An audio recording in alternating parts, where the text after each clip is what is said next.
मेरी प्यारी सी मोहब्बत की अनोखी कहानी, इसमें शरीफ सा राजा नटखट सी है रानी।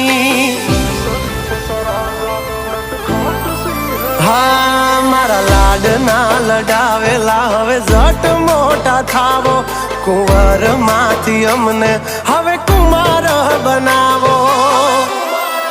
हाँ उमर थई 18 हवे विवाहनु विचारो, वहू राणी थईने वाली मारा खोरडे पधारो।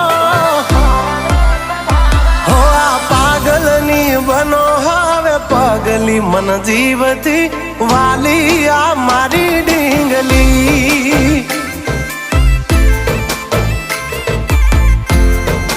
हो कालपण में करे वातू थोड़ी चागली, मन जीवती वाली।